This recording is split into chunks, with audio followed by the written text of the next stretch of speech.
আগরতলার মহারাজগঞ্জ বাজারে নিত্যদিনই লেগে থাকে যানজট।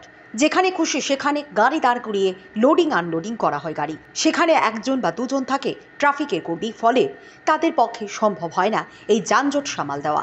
তাই সোমবার সকালে ট্রাফিক আধিকারিক সুধাম্বিকা আরের নেতৃত্বে একটি এনফোর্সমেন্ট টিম অভিযান চালায় মহারাজগঞ্জ বাজারে।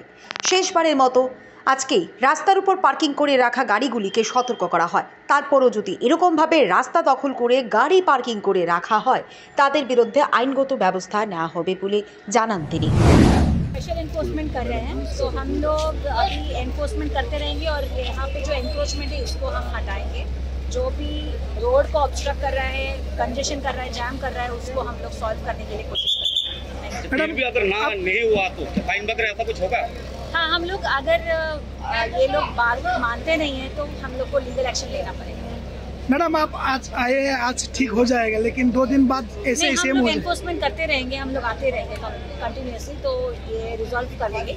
और हम लोग सोच रहे हैं कि इनसे पहले एक बार बात कर ले एसोसिएशन वालों से और ये व्हीकल ओनर से, फिर अगर वो नहीं मानते हैं तो फिर हम लोग को कुछ स्टेप्स लेना। अच्छा मैडम, यहाँ पे जो ट्रैफिक कांस्टेबल रहता है, हंसने वाली बात नहीं है, सीरियसली बोल रहे हैं आप लोग। आज एक दिन छोड़ा है, first day we are giving warning, next day we will take legal action जो भी होगा, राइट।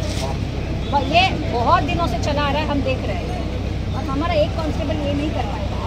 आप बात तो समझो, इतना फोर्स आया है तब जाके ये इफेक्टिवली होता है। ठीक है, चलेंगे हम आगे।